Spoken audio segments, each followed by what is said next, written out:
మహాభారతం గురించి నాకు తెలియదా అని చెప్పేసి ఎటకారంగా మాట్లాడుతున్న వీడియోని అయితే మనం చూసాము. ఈ విషయం పైన మాట్లాడడానికి మన స్టూడియోకి వచ్చేసారు ఆరోగ్యస్వామి జోసెఫ్ గారు. నమస్తే అండి. నమస్కారం అండి. సార్, నాన్ వేషణ ఏంటి సార్? అతను దేశంలో చాలా జరుగుతూ ఉన్నాయి, వాటిపైన పట్టించుకోకుండా అతను ఎందుకు మన ఇండియా పైనే టార్గెట్ చేస్తూ నాకు మహాభారతం తెలియదా అని చెప్పేసి ఎందుకు ఇలాంటి వీడియోస్ పెడుతున్నాడు అంటారు? అసలు నా అన్వేషణ అనేది ఇప్పుడు దేశద్రోహిగా ప్రకటించాలి ఆయన. ఎందుకంటే ప్రతిసారి వాడు విషాన్ని చిమ్ముతుండు దేశం పట్ల. అక్కడెక్కడో ఉండి ఆ పనికిమాలిన వీడియోలు చేసుకుంటూ, ఒకప్పుడు చేసేవాడు ఏదో యాత్రికుడిగా ఏదో వీడియోలు చేసేవాడు. అక్కడ కూడా చూడండి, చాలా మంది గమనించేది ఏంటంటే ఇప్పుడు రెస్టారెంట్లు, ఇప్పుడు ఆయా దేశాల్లో ఆయా పేర్లు వేరేగా ఉంటది. మనకు నచ్చని పేర్లు అక్కడ ఒక మంచి పేరు ఉంటుంది. అలాంటి పేర్లు ఇప్పుడు నేను చెప్పలేను, అసభ్యకరమైన పేర్లు కూడా ఉంటది. వాళ్ళకు అది ఒక మంచి గుర్తింపు పేరు లాగా ఉంటది.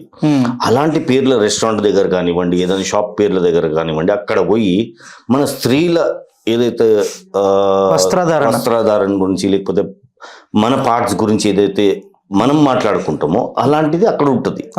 అక్కడ వెళ్ళి వాడు ఏం చేస్తాడు, దళిద్రుడు ఇదిగోండి పదే పదే దాన్నే ఫోకస్ చేపించి పదే పదే దాన్ని హైలైట్ చేసి, ఇదిగోండి ఈ రెస్టారెంట్ అంట, MODA ఆ హోటల్ అంట, హెయిర్ సలూన్ అంట, ఏంటది?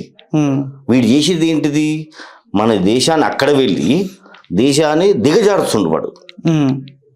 ఇక్కడ పోయి వాడేదో దేశాన్ని ఉద్ధరిస్తలేడు, మన జనాన్ని ఉద్ధరిస్తలేడు, మన యువతని ఉద్ధరిస్తలేడు. వాడు చేసే పనులంతా దేశద్రోహపు పనులే.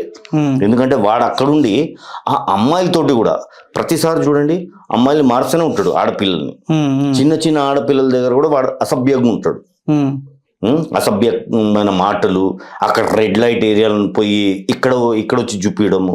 అక్కడ ఉండి అక్కడ ఏదైతే ఇప్పుడు థాయ్ మసాజ్, మనకు థాయ్ మసాజ్తో పని లేదు. నువ్వెవడరా ఇక్కడ అక్కడ వెళ్ళి B2B మసాజ్లు చూపడానికి?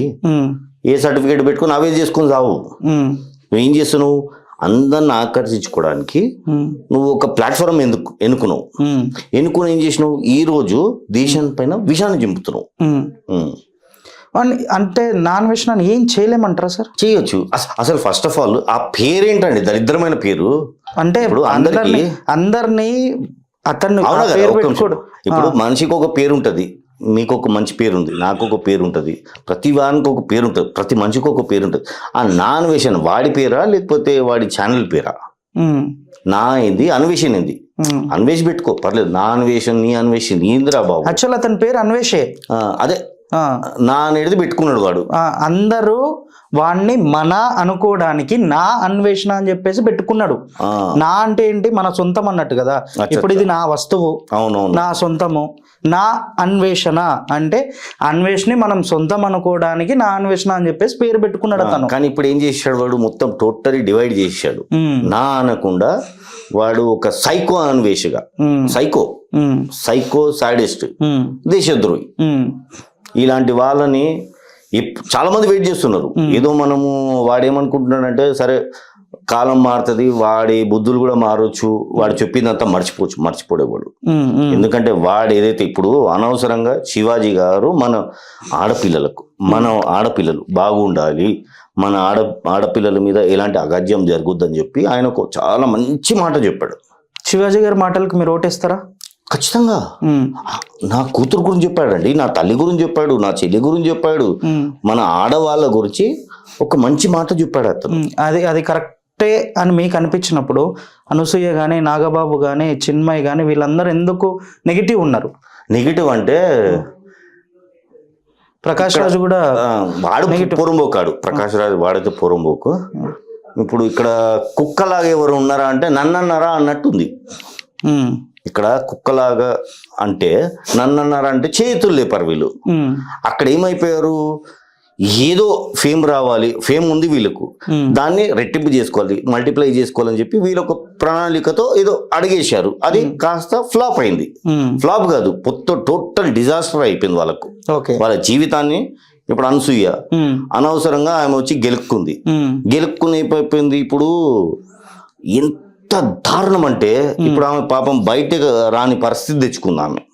ఆమె చేతులారా తెచ్చుకుంది. ఆమె అదే టైంలో క్షమాపణ కోరుకొని, ఎందుకంటే ఇప్పుడు మనం ఆడపిల్ల ఎంత ఉన్నా సరే మన తెలుగింటి ఆడబిడ్డ, మనం చూస్తామండి ఎంత వల్గర్గా ఆమెను ట్రోల్ చేస్తున్నారంటే బాధ అనిపిస్తుంది. ఈమె చేసింది అట్లుంది లేదని లేదు, కానీ ట్రోల్ చేసే వాళ్ళు టోటల్ ఆమె పర్సనల్గా వెళ్ళి ఆమెను తిట్టడము, బూతులు, భయంకరమైన అడ్డమైన బూతులు తిట్టారు. అది కొంచెం మనము తప్పే, ఇది చేయొద్దు. ఈమె దూరింది, ఈమె ఓకే బుద్ధి వచ్చేసింది ఆమెకు, ఏదో చిన్న క్షమాపణ కోరుకుని సైలెంట్ అయిపోయింది. అందులో ఆమె ఫ్యాన్ అంటే ఎవడో తొక్కగాడు పాపం, వాడు ఈమె పాపం సగం సర్వనాశనం అయిపోయింది. వీడొచ్చి మొత్తం సర్వనాశనం చేసి పడేసి. అవునవును, నేను అనసూయ ఊహించుకుంటున్నా అది ఇది అన్నట్టు. అరే ఫస్ట్ నీ పెళ్ళాన్ని ఊహించుకోరా పోయి, ఫస్ట్ నీ పెళ్ళాన్ని ఊహించుకో, నీ పెళ్ళాన్ని ఊహించి గుడి కట్టు, గుడి కట్టకు, గుడికి తీసుకోమో నీ పెళ్ళాన్ని, దాని తర్వాత అనుష గుడి కడుతులే. వాడు ఏం చేసిందంటే ఈమె సగం సర్వనాశనం అయిపోయింది ఇలా దూరి. ఓకే, వీడేం చేసిండ మొత్తానికి ముంచి పడేసిండు. ఎవరు ఈ మిశ్రా ఏమో శర్మ బైగాడు, అంతే కదా. అవును, ఇప్పుడు వాడు మాట్లాడిన మాటలు ఏమా మాటలు, ఆమె ఎక్కని తిరిగితే చూస్తా అంట, ఆమె చిన్న బట్టలు వేస్తే నాకు హాయిగా ఉంటా. అరే నేను అందులో ఆమె సంధ్యారెడ్డి గారు కూడా మంచి క్లాస్ బిక్కారు. ఆమె వాడేం తిడుతుంటే దులుపుకుంటున్నాడు, వాళ్ళ భార్యను తిడుతున్నా కానీ దులుపుకుంటున్నాడు. మాట అంటే అసలు పండిస్తలేడు. అక్కడ లేదు నేను ఫ్యాన్, ఏం తొక్కల ఫ్యాన్ రా ఆమెకు, అసలు ఫ్యాన్లు లేరు, నువ్వు కూడా ఫ్యాన్ కావు. అసలు చూస్తే వాడు ఆయన కూడా పాపం ఫ్యాన్ కాడు. ఆయన అవకాశం దొరికింది. ఇప్పుడు అక్కడ అవకాశం, ఇప్పుడు అనసూయకి ఎట్లా అవకాశం దొరికింది, అలాగే వీడికి కూడా అనసూయ పేరుతో అవకాశం గురించి ఏదో చిన్న రాయి వేసిండు. రాయి వేసి ఏం చేసిండు, వాళ్ళ ఇంట్లో తిట్టించుకుండు, వాళ్ళ భార్యను తిట్టించుకుండు, అందరిని తిట్టించుకుండు, కానీ ఆమెను మాత్రం తిడితే వీడు బయటకు వస్తున్నాడు. పోనీ బయటకు వచ్చి ఏమైనా మంచి మంచి మాటలు చెప్తుండా, లేదండి ఆమెతో క్షమాపణ కోర్పించుకుంటా ఇప్పిస్తాను, ఆమె చేయడం కూడా కొంచెం మాకు కూడా బాధ అనిపించింది, ఆ చిన్న క్షమాపణ కోరుకుంటే అయిపోతుంది కదా, అలాంటివి చేస్తలేడు. ఆమెను ఇంకా ఎట్లా చేసిండంటే మొత్తం బయట రాకుండా చేసి పడేసిండు ఆ మనిషి. ఈరోజు బయట రాలేదంటే ఆ మహామనిషి కారణం. అవును, ఎందుకంటే సరే అది ఆ మ్యాటర్ కొద్దిగా ఉన్నదాన్ని పెట్రోల్ పోసింది ఫ్యానే ఎక్కడ తీసుకోపోయిందండి. అసలు అది ఒక రేంజ్ లో పోయింది లేదని లేదు. వీడేం చేసిండు, టోటల్ ఆమెని బర్బాద్ అంటారు కదా, బర్బాద్ చేసి పడేసిండు ఆమెని, బయట రాకుండా. ఈ రోజు పాపం ఆమెకు ఎలాంటి సైన్లు చేస్తలేడంటే 90% కారణం వీడే, ఈ శర్మబాయి గాడే. అవును, ఎందుకంటే ఆమెకున్న కమిట్మెంట్స్ కానివ్వండి, ఆమెకున్న అపాయింట్మెంట్స్ కానివ్వండి, వీడు చేసిన దరిద్రం పనికి, వీడు చేసిన లొట్టల పనులకు మొత్తం బర్బాద్ అయి కూర్చున్నది ఆమె. ఫస్ట్ ఈమె ఎవరైనా కొట్టాలంటే ఫస్ట్ వాణి పోయి కొట్టాలి. అవును, అంటే నార్మల్గా ఉన్న దాన్ని బాగా గలీజ్గా చేసింది ఆ ఫ్యానే, మొత్తం గలీజ్ చేసి పడేసిండు అండి. మొత్తం ఆడవాళ్ళ ఇమేజ్ అంతా ఎట్లా చేసిందంటే వీడు ఒక సైకోయిజంగా, నేను ఫ్యాన్, నేను అట్లున్నా, నేను స్వీకరిస్తా. నువ్వు ఎవడరా ఆమెకి స్వీకరిస్తా అనే మాట తప్పు మాట, తప్పు. ఫ్యాన్ అనేవాడు స్వీకరిస్తా అనొద్దు. ఆమె ఎట్లున్నా మాకు నచ్చుతుంది, నీకు నచ్చుతుంది రా దళిద్రుడా, వేరు నచ్చాలి కదా. అవును, ఆమె ఒకటి సార్, ఇప్పుడు ఇవాళ రేపు పరిస్థితులు ఎట్లుందంటే బీచ్లు వేసే బట్ట బస్ స్టాప్లో వేయలేము. అవును, బీచ్ లో వేసే బట్టలు, స్విమ్మింగ్ కాస్ట్యూమ్స్ స్విమ్మింగ్ పూలకే పనికొస్తుంది, బస్ స్టాప్ పనికిరాదు అది. ఇప్పుడు ఎవరైనా సరే ముఖం చూస్తారా వేరేమని చూస్తారా, ముఖమే చూడాలి. కానీ ఆ బట్టలు వేసుకొని కొంచెం స్విమ్మింగ్ పూల్ దాటి వస్తే పరిస్థితులు అట్లనే ఉంటుంది. చిన్న పిల్లలు కూడా ఇదైపోతారు, వాళ్ళకి ఏమైపోతుంది, చూడరు, ముఖం తర్వాత చూస్తారు, చూసేదంతా ఫస్ట్ చూస్తారు. అంటే ఇక్కడ ఏం చేస్తుంటారు, ఇలాంటి వాళ్ళు ఇలాంటిది ప్రమోట్ చేస్తుంటారు అనమాట. ఇప్పుడు బాంబేలో ఆమె పేరేది ఉర్ఫీ జావేద్ వాళ్ళందరూ ఉన్నారు కదా, అది పనికిరాని బట్టలు కూడా వేయరు వాళ్ళు. అలాంటిది ఇక్కడ ప్రమోట్ ట్రాన్స్పరెంట్ ఉంటాయి డ్రెస్సెస్ అన్ని, లోపల బికినీ కూడా ఉండదండి, ఉండి సావదు. అవంతా ఇప్పుడు మనం మన ఫోన్లనే చూస్తున్నాము, ఎంత దరిద్రం ఉంది. ఇదంతా ఆపండిరా.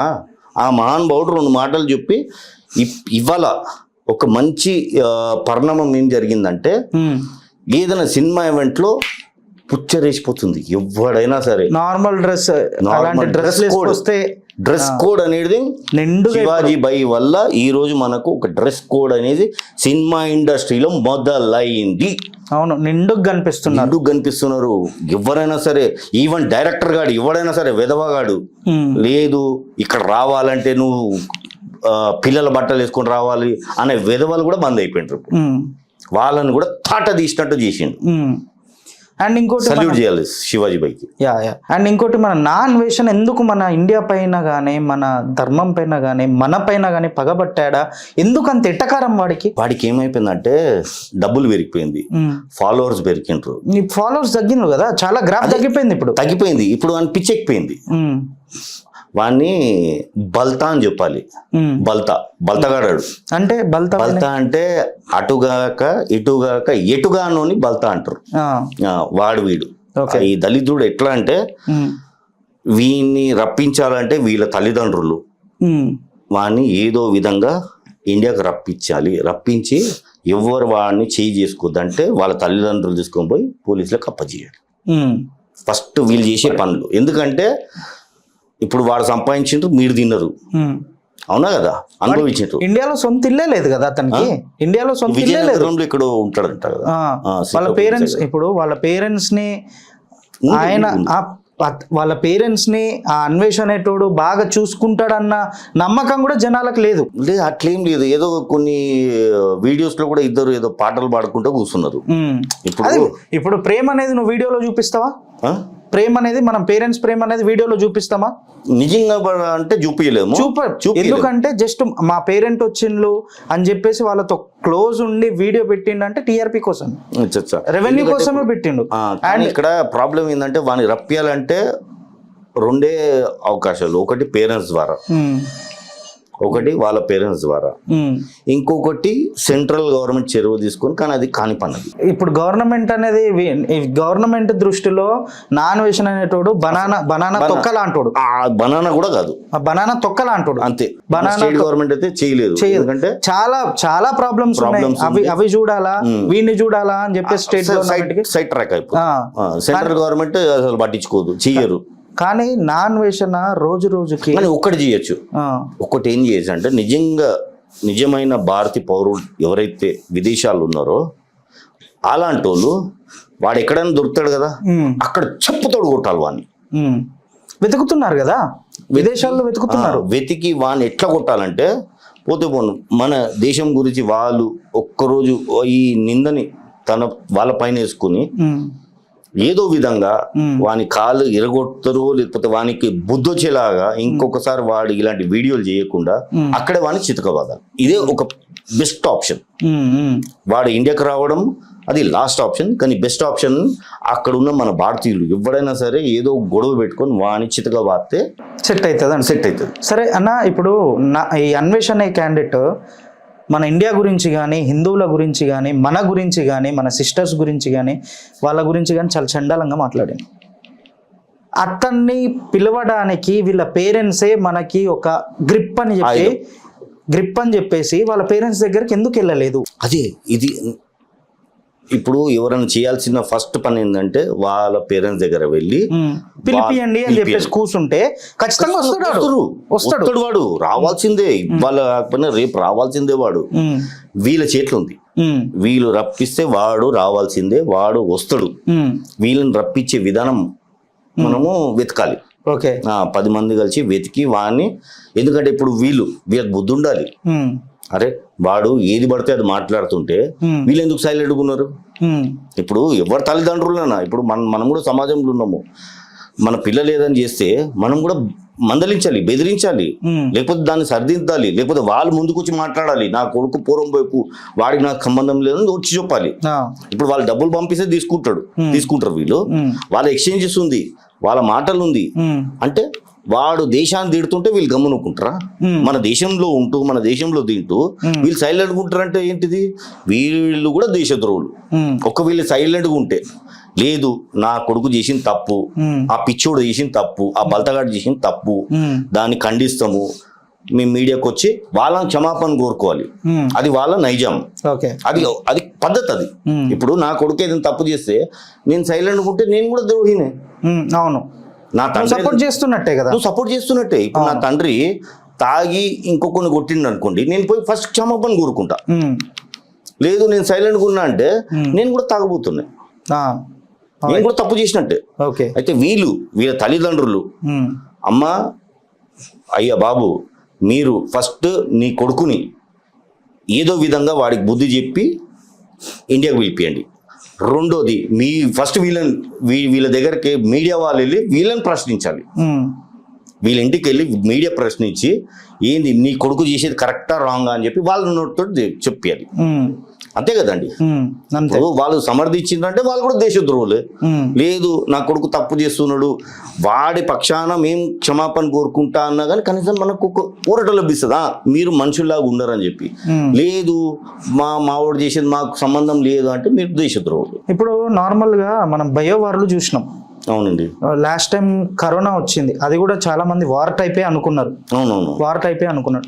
ఇట్లా ఈ నాన్వేషణ అనే క్యాండిడేట్ ఇండియాని తక్కువ చేస్తూ ఇండియన్ దృష్టిలో ఇండియా అంటే తక్కువ అని చెప్పి ఏమన్నా పెట్టుకున్నారంటారా? అదే చేస్తుండు వాడు. ఇప్పుడు ప్రతి జాగల వాని వీడియోలంతా ఎట్లుంది అక్కడ పోయి అక్కడ డెవలప్మెంట్ చూపించుకుంటూ మన ఇండియా తక్కువ చేస్తాడు. మన ఇండియాలో ఏముంది, మన ఇండియాలో ఇట్లా లేదు, మన ఆఫీసర్లు ఇట్లా లేరు, మన జనాలు ఇట్లా లేరు. కానీ అక్కడ ఆడపిల్లలందరూ చిన్న పొట్టి పొట్టి బట్టలు వేసుకున్న ఆడపిల్లలందరూ చూపిస్తాడు. అంటే ఏంటిది, నువ్వు నెగిటివిటీ స్ప్రెడ్ చేస్తున్నావు నువ్వు అక్కడ. ఇప్పుడు ఈయన ఎవరిని సపోర్ట్ చేసిండు, ఈమెను సపోర్ట్ చేసిండు, అనసూయని. డైరెక్ట్ ఇండైరెక్ట్ సపోర్ట్ చేసి సపోర్ట్ చేసి ఏం చేస్తున్నావు నువ్వు? అందరు ఇట్లానే ఉండాలి, అందరు ఇలానే కావాలి. మరి నీ తల్లికి కూడా చూపిరా, నీ తల్లి కూడా ఆడదే కదా, నీ తల్లికి చూపి అమ్మ మీరు కూడా ఇట్లా ఉండండి అని చెప్పి. లేదు నా తల్లి బాగుండాలి, ప్రపంచం అంతా ఖరాబు కావాలి అనే ఇలాంటి వాళ్ళు ఖచ్చితంగా బుద్ధి చెప్పాలి. ప్రతి ఒక్కరు జాడకట్ట చాట తీసుకొని ఎట్లా వాయించాలంటే ఇంకొకసారి ఇంకొక నా అన్వేష పిచ్చి ముండా కొడుకులు పుట్టకుండా జాగ్రత్త పడాలి ప్రతి ఒక్కళ్ళు. ఇంకొకటి దయచేసి మన పిల్లల్ని కూడా చాలామంది అనసూయని ఎంత ట్రోల్ చేస్తున్నారంటే ఆమె తప్పు చేసింది, శిక్ష అనుభవిస్తుంది, కానీ ఆల్మోస్ట్ ఆ బూతులు అనేది మన సంస్కారం కాదు. మన సంస్కారం కాదు. గలీజ్గా ఆమె ప్రైవేట్ విషయాల్లో మాట్లాడము, వాళ్ళ హస్బెండ్ని మాట్లాడము. అరే కనీసం ఆమెకు ఇద్దరు పిల్లలు ఉన్నారు, వాళ్ళన్న గమనించుకోవాలి. మనం కూడా పిల్లలమే, మనం కూడా తండ్రులమే. మరీ వరస్ట్గా ట్రోల్ చేయడం అనేది కొంచెం మనం తగ్గాలి. ఆమెకు బుద్ధి వచ్చేసింది, సైలెంట్ అయిపోయింది. కానీ మనం భారతీయులము, మనం ఎట్లుండాలి, క్షమించాలి. ఆమె సైడ్ అయిపోయింది. ఇప్పుడు మేబీ రేపు రావచ్చు రాకపోవచ్చు, కానీ మనం అనేది మన విధానంగా ఉండాలి. మన టార్గెట్ ఏముండాలి, ఆమెకు బుద్ధి చెప్పాలి. బుద్ధి వచ్చేసింది ఆమెకు. లేదు నెక్స్ట్ టైం కూడా ఇలాగే చేస్తుంది అంటే చెప్పే వాళ్ళు చాలా మంది ఉన్నారు. ఇప్పుడు సంధ్యా రెడ్డి గారు ఎట్లయితే బయటకు వచ్చి వాయించారో అలాంటి వాళ్ళు పుట్టుకొస్తారు. ఈమెనే చాలు మనకు.